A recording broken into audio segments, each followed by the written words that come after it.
सदगुरुदेव भगवान श्री श्री 1008 स्वामी विशंबरानंद जी महाराज की 28वीं पुण्य स्मृति में ब्रह्मलीन सदगुरुदेव भगवान श्री श्री 1008 स्वामी गीतानंद जी महाराज से कृपा पात्र शिष्य गद्दी आसीन स्वामी कौशलेंद्र जी महाराज की अध्यक्षता में भूत भवन भगवान भोलेनाथ के शुभ आशीर्वाद से समस्त संतों की कृपा, संतों का सानिध्य, समस्त स्थापित देवताओं का आशीर्वाद आप सबके सहयोग से आपके ग्राम पट्टी में शिव महाप्राण आज विश्राम दिवस की ओर जा रहा है। सप्तम दिवस से हम भगवान शिव की कथा रूपी गंगा में आप सब डुबकी लगा रहे हैं। कहते हैं गंगा में डुबकी लगाने से सारे पाप धुल जाते हैं, लेकिन गंगा हरिद्वार में बह रही है। उत्तराखंड में निवास हर जगह गंगा का स्थान है, लेकिन उस गंगा में स्नान करने के लिए हरिद्वार जाना पड़ेगा, समय निकालना पड़ेगा, तब जाकर के उस गंगा में डुबकी लगाई जाती है।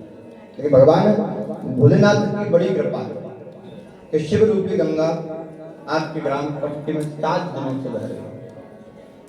7 दिनों से आपने बड़े भाव से, बड़े प्रेम से इस गंगा में अपने तन, अपने मन, अपने धन से, अपने भाव से, अपने प्रेम से इस गंगा में आपको डुबकी लगाई।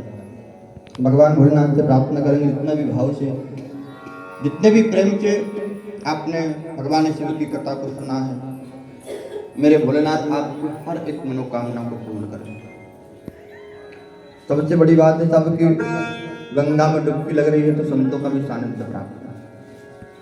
महाराज श्री के सानिध्य में कथा बोलने का अवसर मुझे भी प्राप्त हुआ। सभी संत लोग सप्तम दिवस से यहाँ विराजमान थे, संतों का भी दर्शन हमको प्राप्त हो रहा था।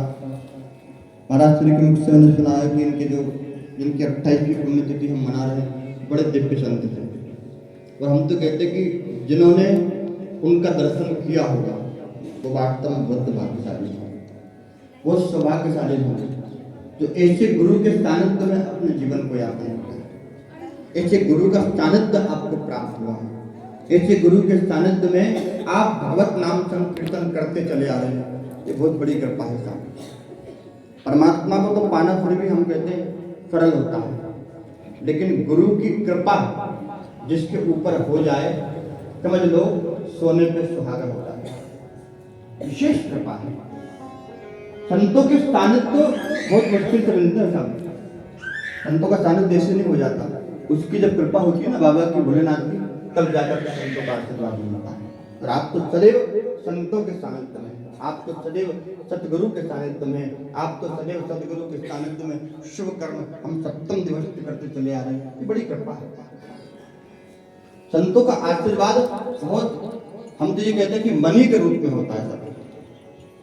भगवान तो एक बार विचार भी कर ले, लेकिन संतों की शरण में जो जाता है ना, क्या पापात्मी क्यों ना, कितने दुष्ट आदमी क्यों ना, लेकिन अगर संतों की शरण में चला गया ना तो मेरे भोलेनाथ, मेरे ठाकुर जी इसके ऊपर कृपा करते हैं।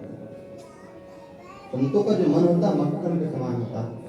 संतों का अपना कोई दुख नहीं होता है, संत तो अपने में स्थित होते हैं, संत तो भगवान नाम संकीर्तन में स्थित होते हैं। लेकिन जब जगत के लोगों को देखते हैं, जगत के लोगों को जब उनका दुख सुनने को मिलता है, जगत के लोगों को दुखी देख करके संतों का स्वभाव होता है, जब खुद के कल्याण के लिए चलते हैं तो जगत के कल्याण के लिए भी वो कार्य करते हैं। जिस प्रकार से स्वामी जी श्री कौशलेंद्र जी महाराज ने आपको उनकी अध्यक्षता में आपको शिव महाप्राण कथा सुनने को यहाँ प्राप्त हुई। अगर महाराज श्री का, स्वामी जी का सानिध्य नहीं होता तो आप लोग ना तो ये कथा सुन पाते, ना मैं इतनी दूर से कथा करना आप। ये आशीर्वाद है, स्वामी जी का आशीर्वाद आपके साथ साथ मेरे ऊपर भी रहा। मैं तो स्वामी जी का बहुत बहुत धन्यवाद दूंगा जो उन्होंने मुझे इतनी दूर से यहाँ बुलाया, आपने वहाँ कथा सुना, बहुत बहुत धन्यवाद। धन्यवाद की बात आप सब है साहब, जो आपने बड़े भाव से, बड़े प्रेम से इस कथा को सुना। आज हम शिव महापुराण के अंदर 12 ज्योतिर्लिंग की कथा को सुनेंगे। परसों भी मैंने आपसे निवेदन किया था कि 12 ज्योतिर्लिंग का दर्शन करने के लिए आपको जगह जगह जाना पड़ेगा, लेकिन शिव महापुराण कहता है कि वो कथा सुनने से जहां आप दर्शन करने पहुंचते तो फल आप होता, वो कथा के माध्यम से वो फल आपको यही बेटे बेटे प्राप्त हुआ। ये मेरी शिव की कृपा है। कल हमने कथा के माध्यम से युद्ध खंड को सुना, युद्ध खंड को जाना। भगवान ने जालंधर है, अंधकासुर है, बानासुर है, शंखचूड़ है, अनेक देवताओं का संहार किया। तारकासुर के पुत्रों का संहार किया। तारकासुर के पुत्र जो त्रिपुर के अंदर विराजमान थे, उनका उद्धार किया। भगवान भोलेनाथ को एक नाम और कहा जाता है करुणावतार। अपने भक्त के ऊपर तुरंत करुणा करते हैं मेरे भोलेनाथ। बाबा भोले हैं। बाबा केवल इतना जानते कि जो मेरे दर पे आया है, किसी भी भाव से आया है, कैसे भी आया है, मेरे दर पे आने वाले हर एक मेरे भक्त का मैं कल्याण करूं।